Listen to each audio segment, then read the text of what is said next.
George here. Hey, who's that guy we see in the mirror right there? See that young man?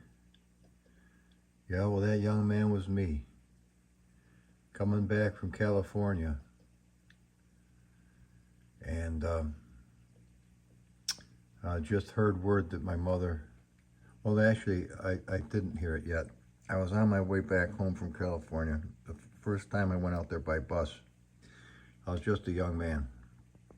I was a young lad. And what did I take that picture because? What did I take that picture for? Well, let me see if I can get this camera in a happy place. That was 1976, it was 76, turned into 77, obviously, after the first of the year. Love these beginnings to the half-baked videos, don't you? But stick with me. I think you're going to find this one to be quite informative. That picture you just saw where I took a picture of myself in the mirror, reason why I did that, because I was on the bus and I'd fallen asleep. It was back when you could ride anywhere in America for $100, unlimited. It was a special that Greyhound put out that year, so I went to see my brother Gary in Stockton, California. And on the way back from there, I had a feeling I had to get back immediately. I cut my trip short and got right on the bus and headed back. I had fallen asleep on the Greyhound as we were going along. I think we were in Nebraska, headed back to New York. And I had a dream. And I dreamed vividly back in those days. Whether it was the lack of the, cell phones or whatever it was very, very attuned to the dreams. The dreams were so vivid. You could smell, you could taste, you could hear. It was as real as reality, with the exception of, generally speaking, it was super real. In other words, you would see and do things that you knew were beyond our ability to do in real life, our present day life. So I saw this man come up with a knife and kill me in the dream. I was in a bus. I was in a building, and there was a lot of noise and confusion. And this guy walked up and knifed me and killed me. All right. Next thing I know, the bus comes to a stop, and we were told that you were able to get out and go to the bathroom if you want to. We had like 25 minutes. It's don't be late because the bus leaves. If you're not on a bus, I hope you enjoy right where you are, because you ain't going no farther than that. When the bus leaves, the bus leaves. Be honored, it sucks to be you. All right. I wiped the sleep out of my eyes, and I walked into the place. I look up, and oh my God. This is the very fucking place I was just dreaming about. I look over, and there's this fucking dude. The exact same guy in the dream. Exact same fucking guy in the dream. Right there. Fuck. I hauled ass and went to the bathroom, and I took that photograph in the mirror of myself, expecting that to be the last thing anybody ever saw of me before I got killed. Yep. Let's look at it again. Right there. Yep, that was me. I want to show you another one. This is going to fall apart. Go ahead and fall apart. If you want to fall apart, fall apart. All right. This picture here. All right, see this picture? That was me, and that was the mirror of my 900 Kawasaki. This is my dear friend Brad Ramsey, who was brought back from the coma. See, he's smiling, and we're drinking beer, and see how much water was in that stream? Well, that stream happens to be, let's see, Salmon River. And if you look farther beyond Brad to that land mass back there, well, that was an island. Well, Brad and I got there at the Salmon River on my motorcycle. We were going to fish. And that water wasn't there then. We were able to walk stone to stone, stone to stone, over to the island. Little did I fucking know, next thing we know, we smoked a couple of joints, sat there drinking beer, having a good time, and those fucking people start screaming. We look up and a wall of water's coming. If you know anything about the Salmon River, you'll know that it's a very dangerous place because when they let the water out at the power station up above, a lot of people drowned. If you're caught in that fucking place when that water comes loose, it drowns. You're drowned. We were fucking on the wrong side of the thing, and the motorcycle was back here. God only knows how long that was actually going to take place. So we said, fuck it. I said a prayer. We had to hang on to each other as we went across the river.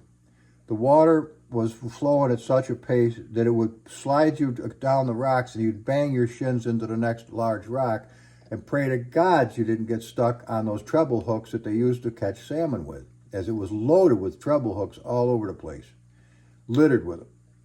Well, we made it across by the grace of God, by hanging on to each other for dear life.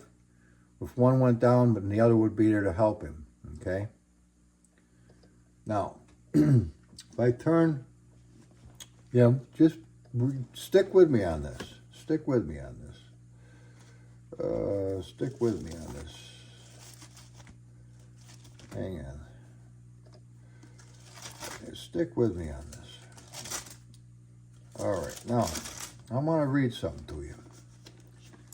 Hopefully, it's not going to freak out my computer by putting this on there too, but it may. Well, fuck it if it does. I'm not using it right now anyway. Oh, yeah, it's freaking it the fuck out. Now the thing wants to turn on. Well, fuck it. It'll figure itself out. I don't know these automatic pieces of shit. Forgive me. I know I'm getting a little irritated.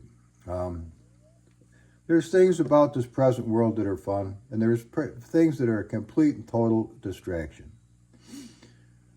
I wish there was a little switch. You switch the motherfucker. I'm sorry. All right, you can tell it's agitating. I don't like these interruptions. I don't mean to be like that. Okay. When my mother died, I was 25 years old. I picked her off the floor. After I had, only once in my whole life had I ever picked up a girl at a bar, brought her home and fucked her. It was about a week before my mother died. I was talking to that very girl on the phone, and she was from California, and her name was Angel, or she said it was. When I picked my mother off the floor, my whole life changed. I could barely pick her up. I laid her in bed. I laid her down, closed her eyes, folded her hands, and just wept. I know a normal person would have probably called 911. I don't even think it existed back then. But it just devastated the shit out of me. Needless to say, I was pretty sure that the reason my mother died and I lost my home and my car and everything else was because of the way I was living. To pick up a girl at a bar and bring her home and have sex with her was totally fucking wrong. Absolutely wrong. In every possible way. You may not agree with me, but you haven't gotten your ass kicked yet. So it's coming. It was wrong. It's not what it's for. Well, let's put it this way. There's a calling on my life from Almighty God, and I can't live that way. So it's been a long walk from 1973 to 2025. And the farther you follow Jesus, the narrower and narrower the path becomes. To where the shit you could get away with 10 years ago, you can't get away with anymore. Either you're going to follow God, you're going to live properly, or you're going to just watch as the footprints go off into the distance and you're left behind in your walk with God. They say it isn't going to cost you anything to follow God. Well, those are liars. It's going to cost you everything to follow God. But the good news is this. The everything that you jettison along the way was worthless bullshit you never needed to begin with. Drugs, alcohol, promiscuous sex, thinking that you're the biggest big shot on the planet of the earth. You don't give a flying fuck for anybody else. Being mean, being cruel, sadistic, wicked, seeking power, seeking wealth, seeking your own way all the time. Not caring one iota about anybody else. Really. That shit has to go. That is not of God. The love of this world is not of God. We're living in a very strange place, at a very strange time. And ignorance of this doesn't shield you at all from being right in the middle of it. It doesn't shield me at all from being right in the middle of it. You could say I refuse to acknowledge it. I am not going to believe that. It's all teddy bears and cuddly hugs. Well, that's nice. You can pretend that you're peanut butter, too, and see if you can not pay taxes this year. Do you want to be crunchy or smooth? How many genders is there? How did we get 500 genders out of 2? Insanity. A reprobate mind. Where God says, if you refuse long enough to not obey the truth, I will give you over to a mind that it won't even be able to think what's best for you. You'll run off with some weird bullshit and you'll believe it. Does it make it true? Do I look like peanut butter to you? Fuck no. I was born a man. I'll always be a man. And that's the name of that tune. I'd make one asshole of a looking woman, wouldn't I? Oh. Back to the story. So, I showed you that picture where Brad and I were in deep shit. Stoned. Drunk. Did Jesus abandon me because of those things? No. Did he approve of it? I doubt it. But did he leave me? No. When he says, I will never leave you nor forsake you, he's serious. We made it across. We didn't drown. It wasn't God's will that we should die that day. Could we have? Other people did.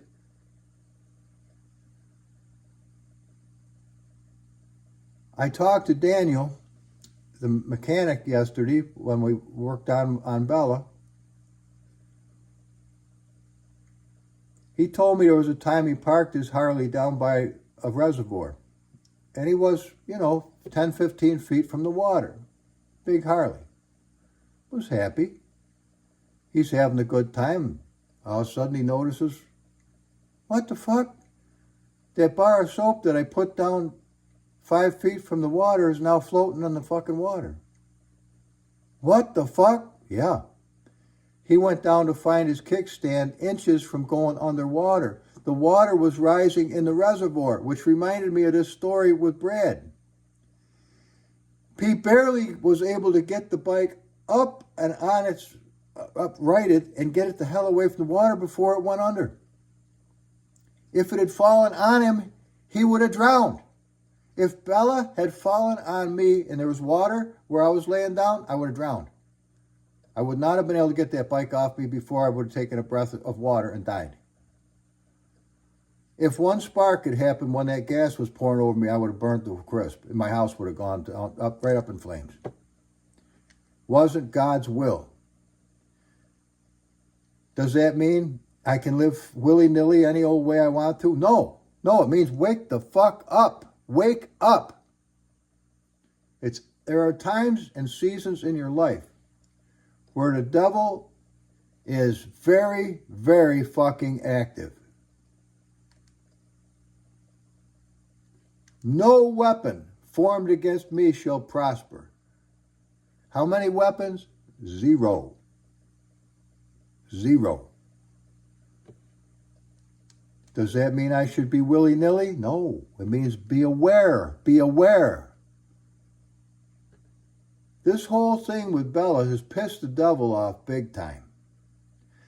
Because I'm learning some things that scare the shit out of him. I'm learning how to walk as a son of God in this present world. I understand my authority given to me from the scripture that I'm not here as a pissant. I'm here as a son of God, a warrior. Not to war against the government or any of that foolishness. It's none of my business. I'm to behave myself in a proper way all the time. Never, ever to even consider such an idiotic thing as that. Because the very government itself is set there by God. Yeah, even the last fucked up one. That was to rub our noses in the cat box so we'll know what the hell cat shit smells like from Fanny Farmers. We were getting a little complacent with Mr. Donald Trump, who was the anointed of God. We just didn't really pay that much attention. We were all prospering. We loved it. Never thought it would change. We sat back on our fucking laurels, and what happened? The devil came in like a fucking flood. And God rose up a standard against that son of a bitch. So if you think there isn't a fight in this world, you're ignorant. Doesn't mean you're stupid. It means you're ignorant. You have no concept that this shit's real. You are a human being. You're alive. You know you're alive. But you're also a spirit. You're a soul. Your soul looks exactly like your body, and your body looks exactly like your soul. That's why people on the other side, when they're just spirit and soul, because their body goes in the dirt for now, Jesus' body went with him. He took that with him. He's the first of the resurrected from the dead. He's the first of the new creation.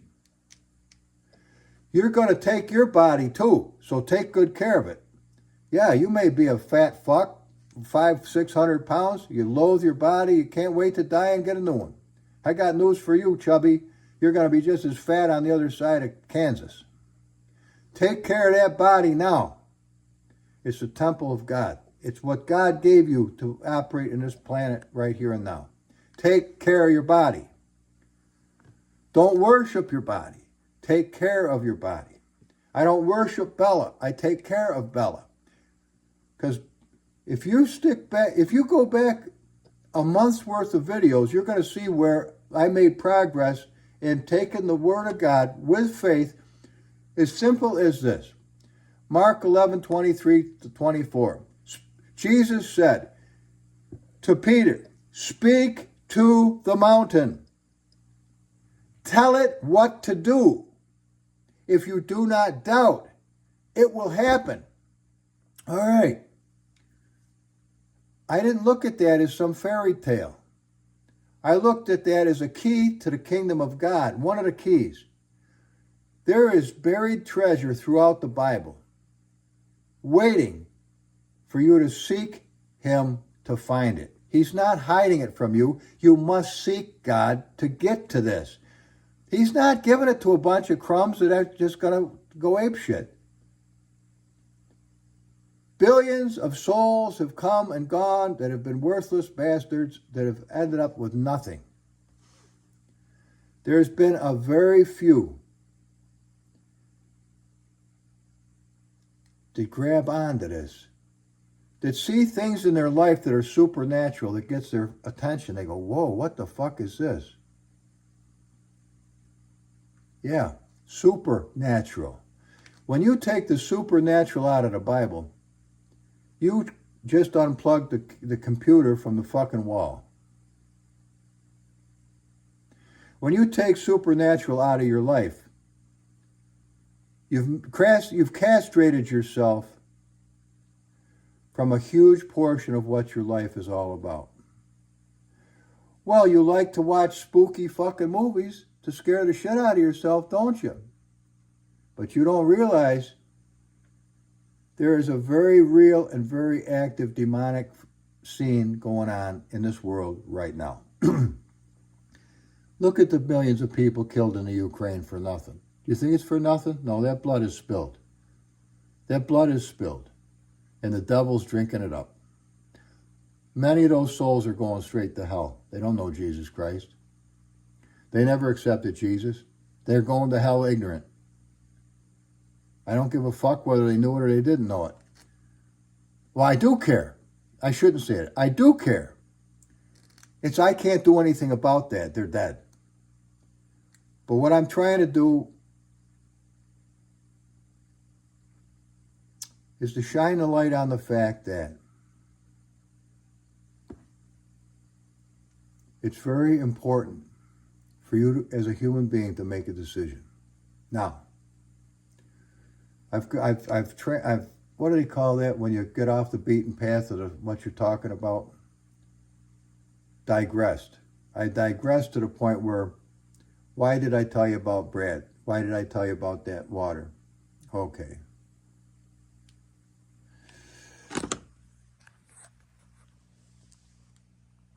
As I was reading these words when I came home from the hospital after my mother was, she died at the house, but they came and tried to resuscitate her after God only knows how long. Obviously, I had asked God, just keep her. Keep her. Her life was too fucking hard. Just keep my mom. But now thus saith the Lord that created thee, O Jacob, and he that formed thee, O Israel, fear not, for I have redeemed me. Redeemed means I have bought you back. As if you were a slave, that it would cost $10,000 to buy you, God paid the price. I have called thee by thy name. Who do you belong to? I belong to God. When, not if, thou pass through the waters, I will be with thee, and through the rivers. Rivers? They shall not overflow thee. When thou walkest through the fire, thou shalt not be burned, neither shall the flame kindle upon thee. For I am the Lord thy God, the Holy One of Israel, thy Savior. I gave Egypt and thy ransom, and Ethiopia and Seba for thee, since thou wast precious in my sight, thou hast been honorable, and I have loved thee. Therefore will I give men for thee and people for thy life. Fear not, for I am with thee. I will bring thy seed from the east and gather thee from the west. Where did he bring me back from? California. Where did I take all my belongings from the east, New York to California? All I'm saying is this. You'll say, Humble, you're making too much out of this. No, I'm not. That was 700 years before Christ came. Those words were written. And that was 2025 years, 2025. That's 2025 years ago Jesus left. So this is 2,800 years ago. These words were written. But they don't appear, they're not for you. They're for Jacob. They're for Israel. They're for the Hebrew people. That's right.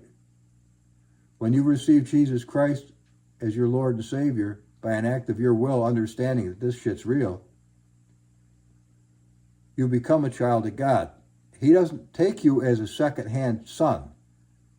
He puts you as firstborn. You have a place, you have a name in God's family. That name is written in the book of life in heaven. This is all serious, very serious stuff.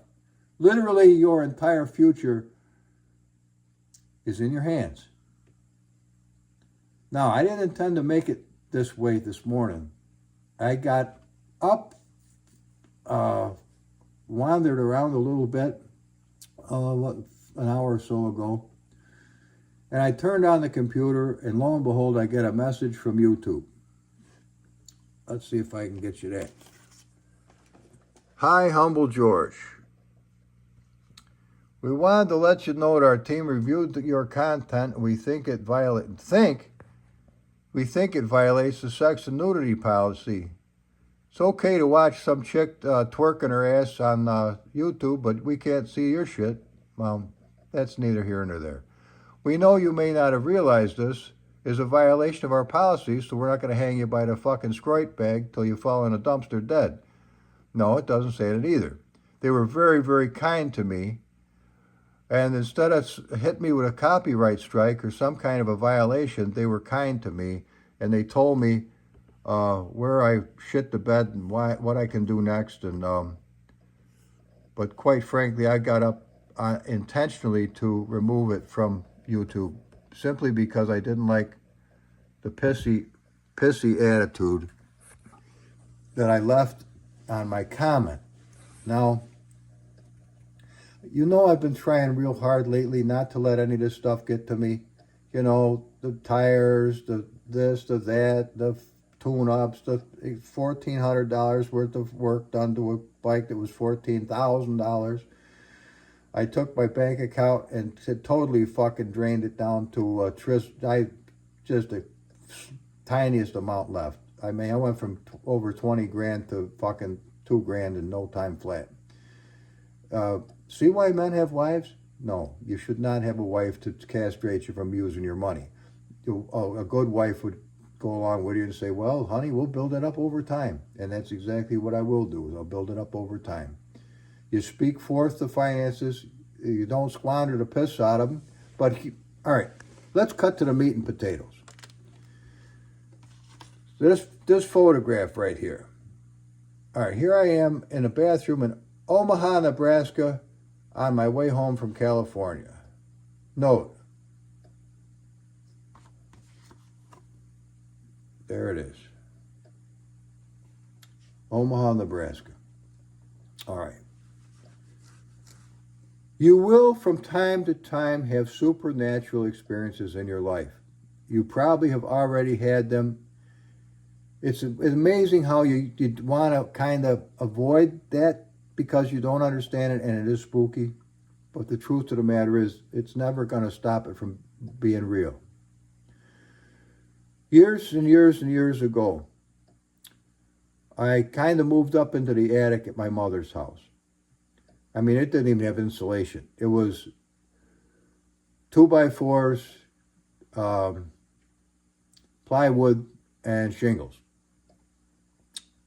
In the summer, it was scorching fucking hot. In the winter, you froze your balls off.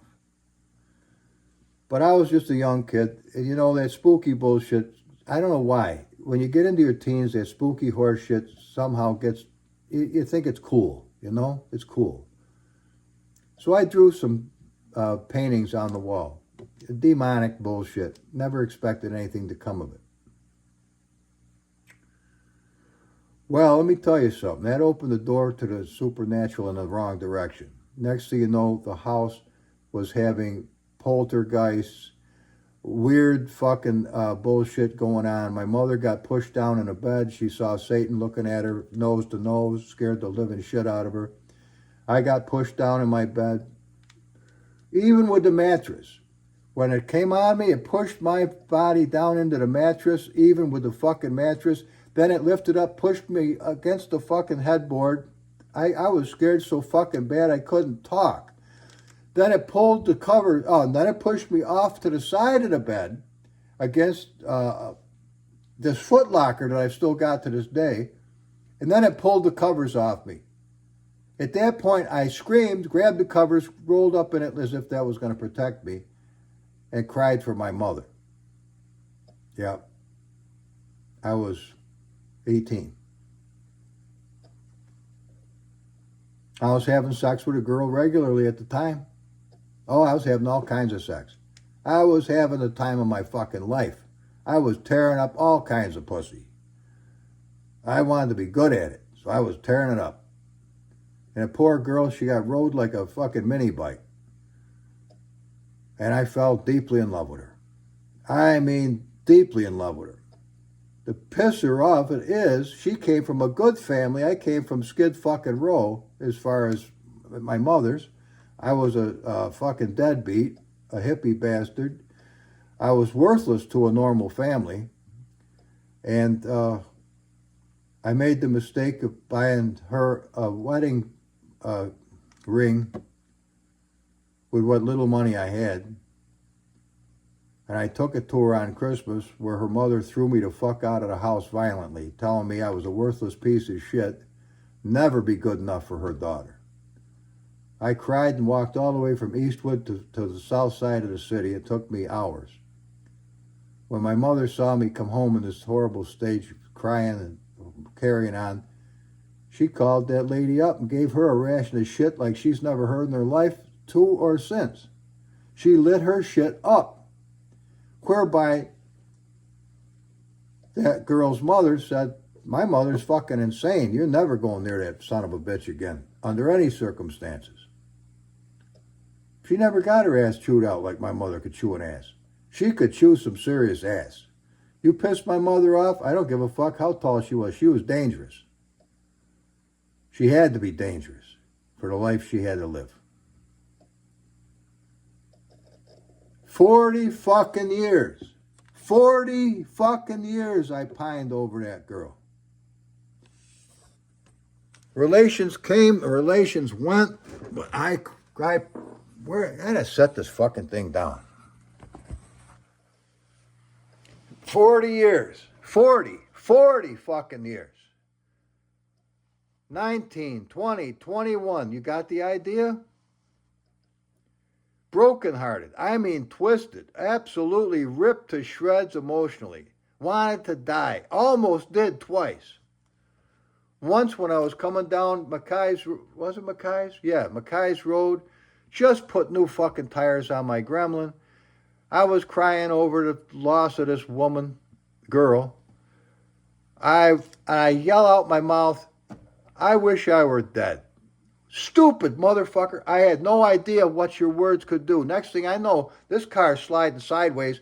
It's going all over the road. I become airborne, strike a ditch, didn't have my seatbelt on, get hit in the back of the head with a fucking snow tire, drive my face through the glass window, wake up underneath the dashboard in a smoking pile of shit.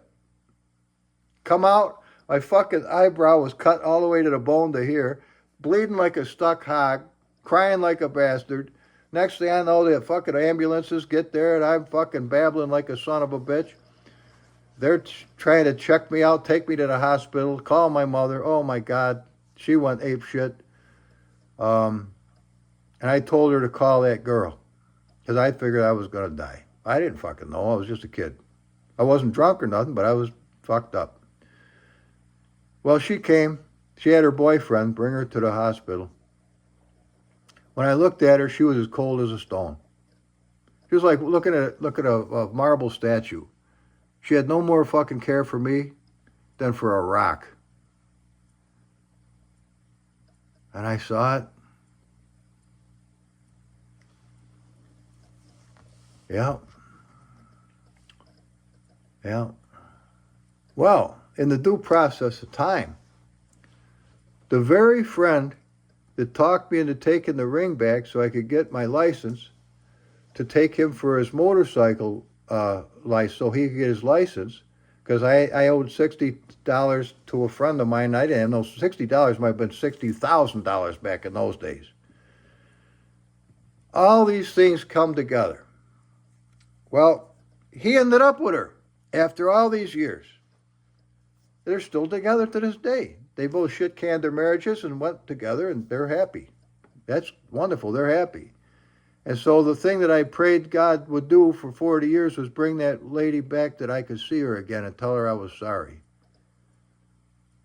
Lo and behold, he does. This guy brings this woman to my house here some years ago.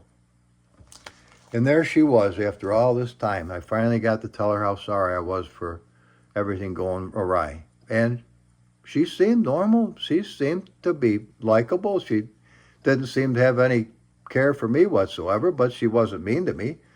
So I was happy to have him come visit, and it was fun talking to him. I partied with him a little bit. She liked to drink wine. The other guy liked to drink beer, and sometimes they'd smoke a little. She wouldn't smoke any pot, but the other guy would, and I did. I didn't give a fuck. So I would, I start to slide. See, you're sliding in your life. You're not staying steadfast. It's easy to slide because the world is all around you. It's easy to slide. So then the COVID thing came about, and she was here one day, and she said, hey, you're going to get your shot, aren't you? I go, fuck no, I ain't getting my shot. Kiss my ass, I ain't getting no fucking shot. Stick the shot in your ass, I ain't taking no fucking shot. Suck a dick, I ain't doing it. Never saw her after that. I didn't tell her to suck a dick. I said, I ain't doing it. Fuck no. You ain't mandating jack shit out of me. Right there. Fuck you. I don't mandate. In fact, I haven't been on a date in fucking 25 years. Anyway, so what the fuck's this all about? Well, this odd rant. Now we'll get to the good part. Angels.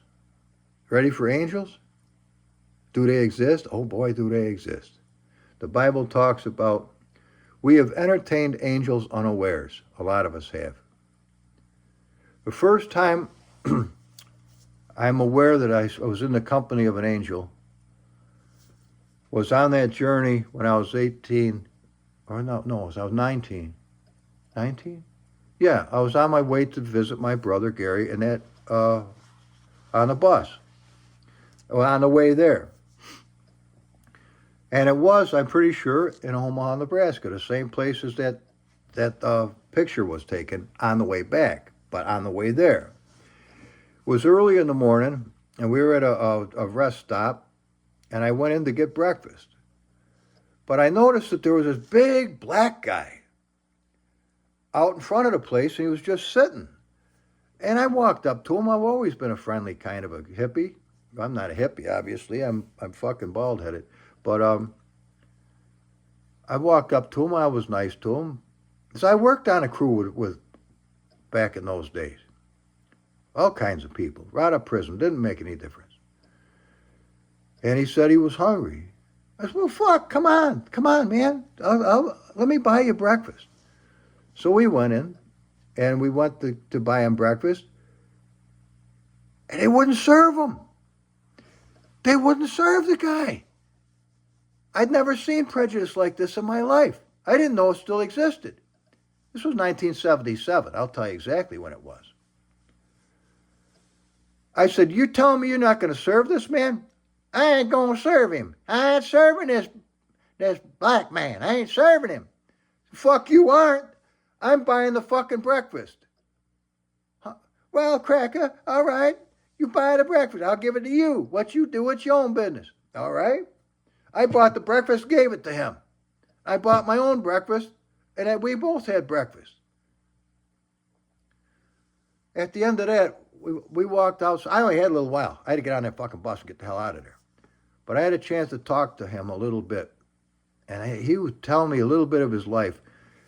His fingers were that big around. I've never seen a man's hands so big as this man had. He had the biggest hands of any human. I had never seen hands to this day the size of those hands. Never did I forget it.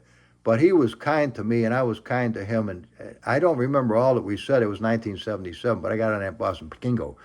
Off to California I go. All right. Now, fast forward. Sometime in February, early February, I'm in prayer. Now, when I say in prayer, I mean, why do I get up at 3 o'clock in the morning? Because there's something about between the hours of 1 and 4. Something happens in the spiritual realm.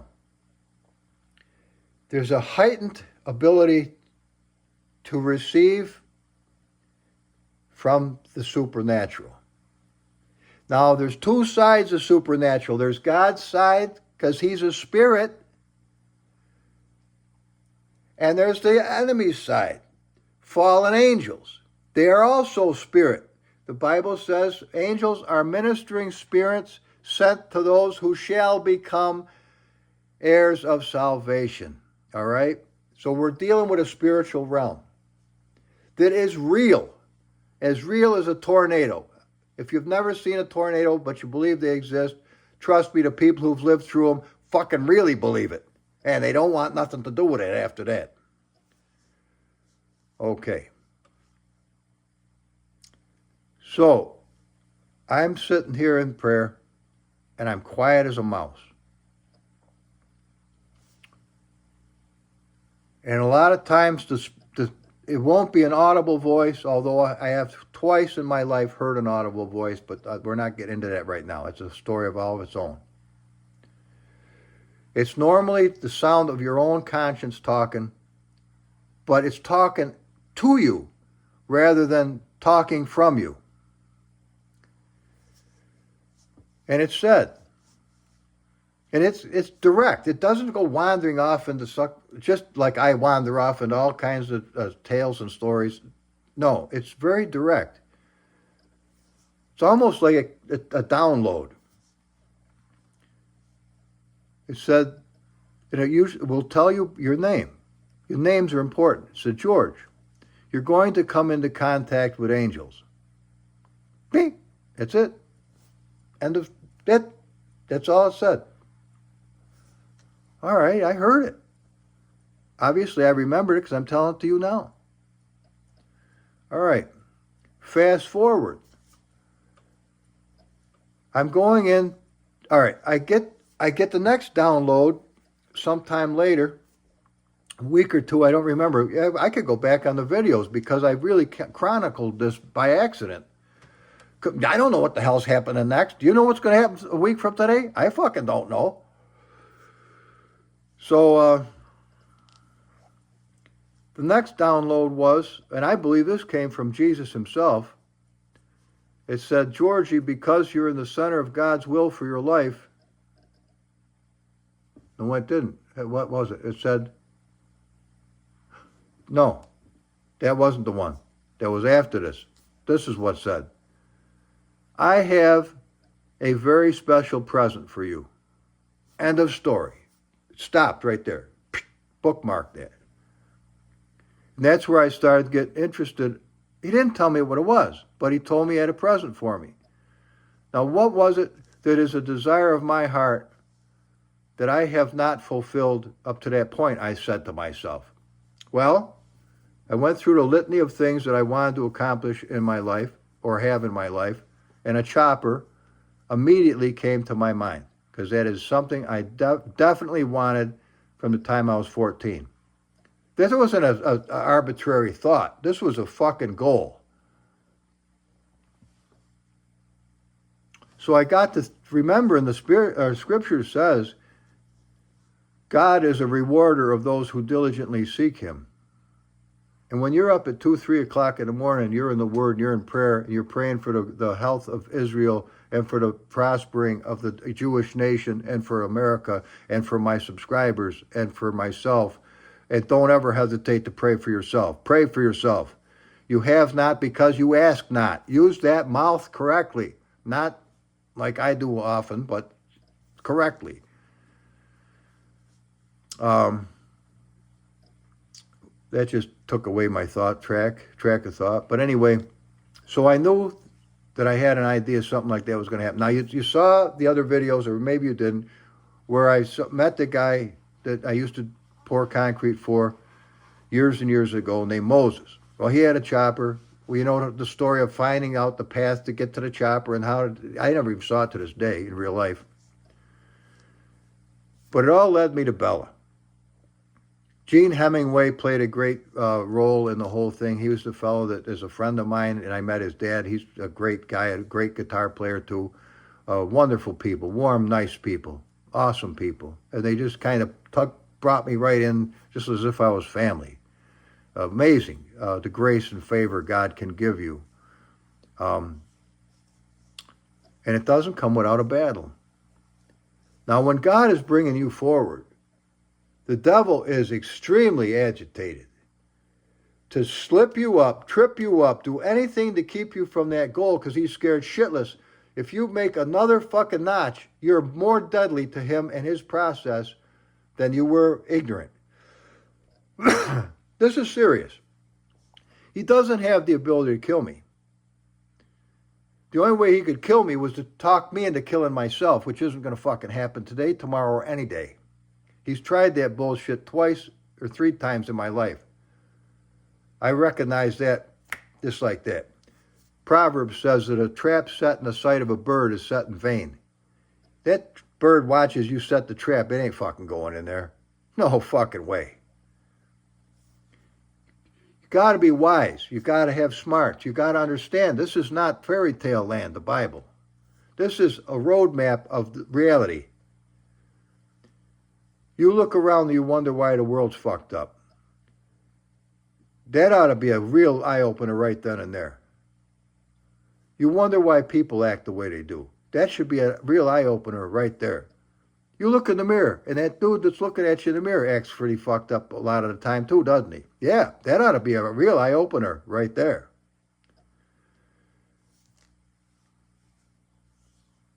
We've been fed cat shit for so many years that they call Fanny Farmers. We think chocolate tastes like cat shit.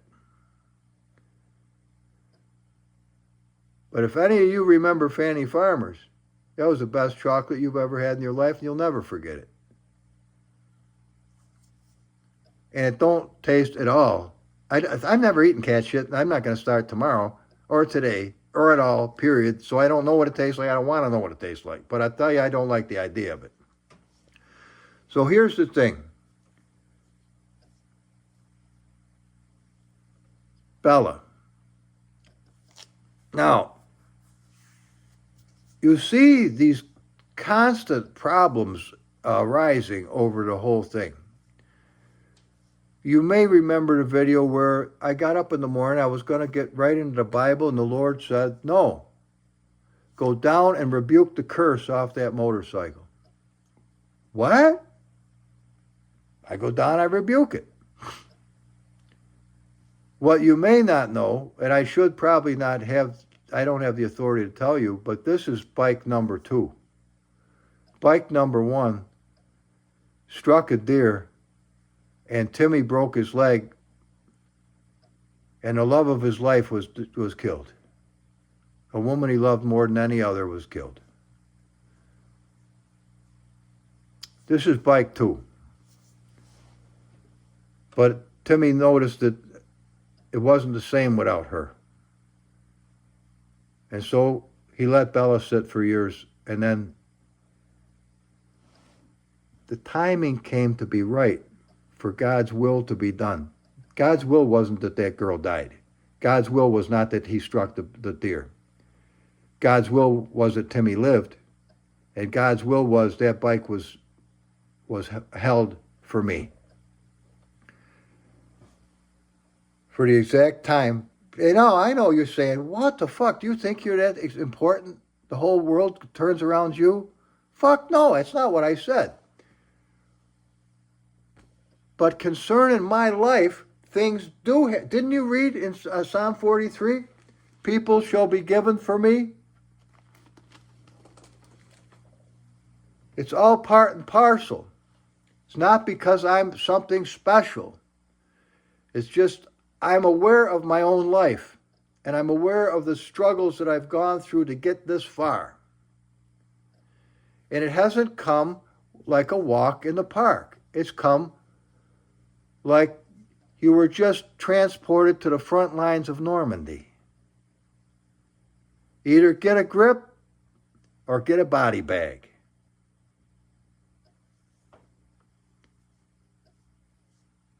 So the times in my life that have been the easiest and more prone to just partying and music and pussy and all the fun that you have in the natural world are the most deadly times in my life.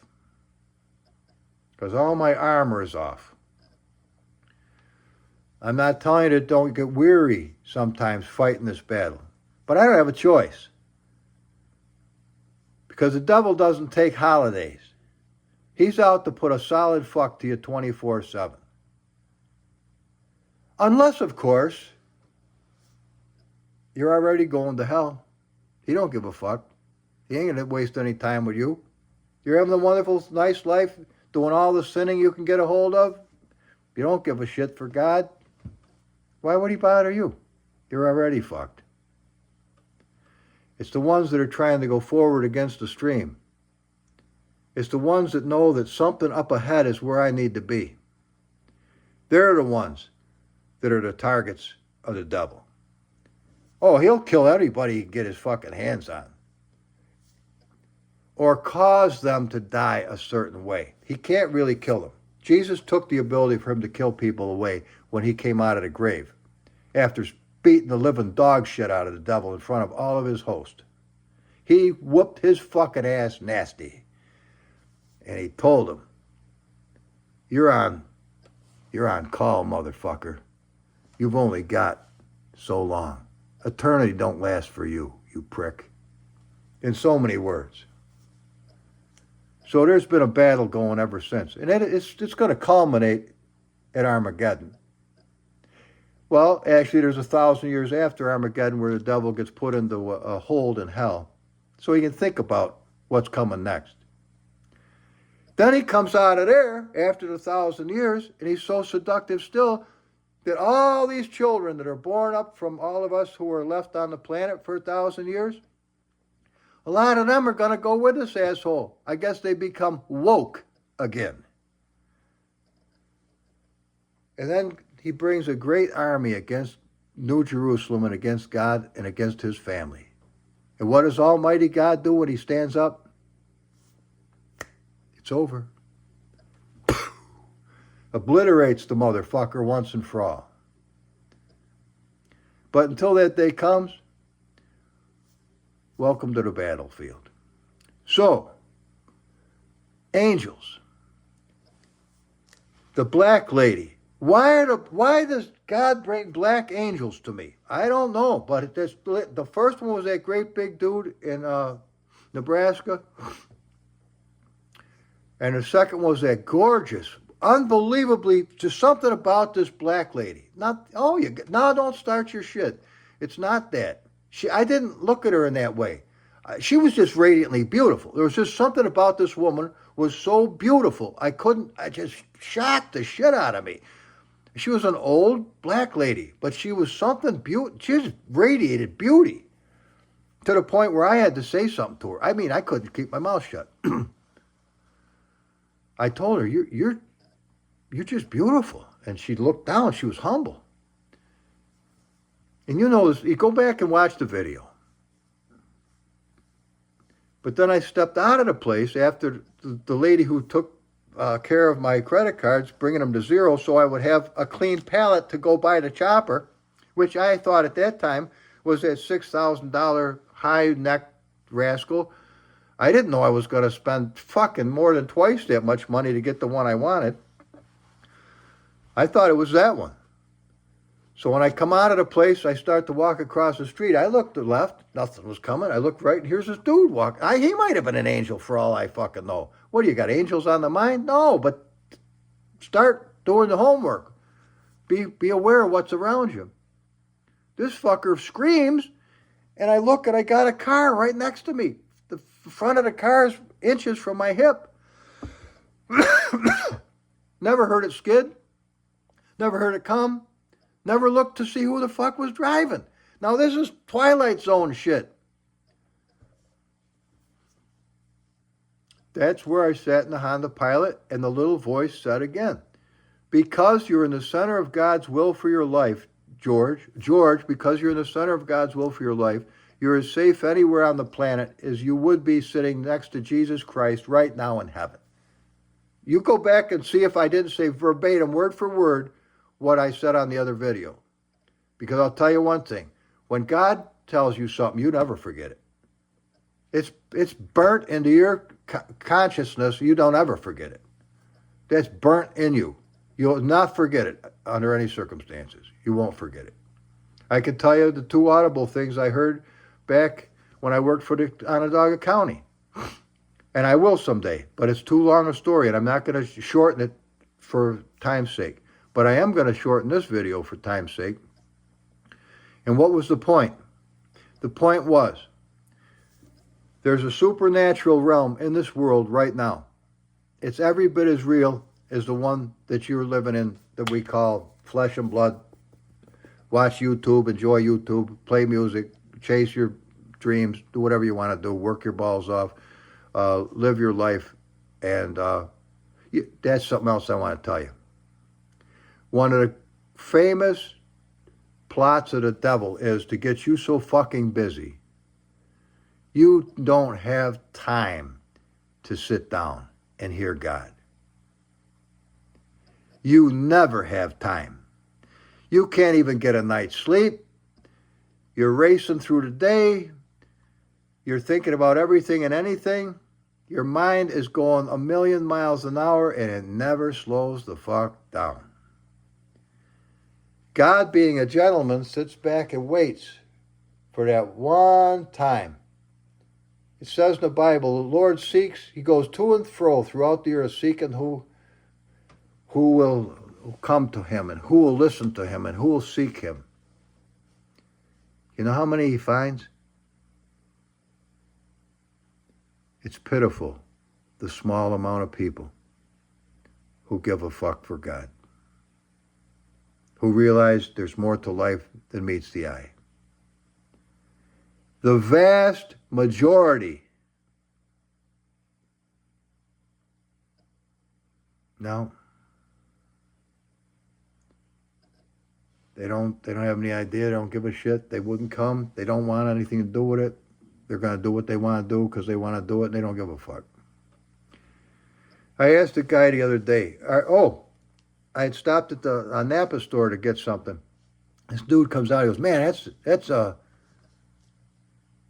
that's quite a fucking motorcycle. I said, yeah, thank you very much. I look at got this great big scar on his head. He had short hair. I said, whoa. I said, what happened to you? He said, oh, man. He said, I was riding with my buddies. We were going to go up to the Adirondacks. I was behind a slow fucking car. I was up almost to Navarino, and I knew I had a ways to go to get to Route 20, and there was a couple cars between, and I said, fuck it. I went out. I nailed that fucking bike. This old lady pulled out in the front. Boom! I nailed her in the side. He said, I felt my body flying through the air. Then I felt myself hit and roll. I looked down, a fucking bone sticking out of my leg. I crushed my fucking pelvis. I was all fucked up. I'm bleeding like a bastard laying there looking up at the sky. I go, wow. Do you believe in Jesus? He goes, I hope so.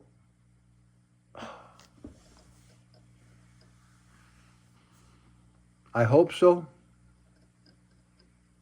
I hope so. Don't cut it. Either you do or you don't. What's going to happen when I die? Well, I'll find that out then.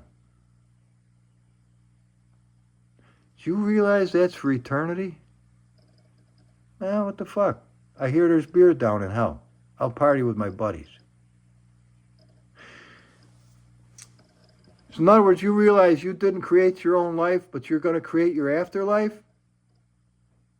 How's that fucking going to work? I never gave that any thought. Fuck it. We'll figure it out. Do you see a problem with this track of thought? It's not based on anything. It's based on whatever I want. Did he come up with this? No. Because that's not based on what you want. That's based on what God did. All right. I wonder what's going to happen today. Guess we'll fucking find out, won't we? Bye-bye.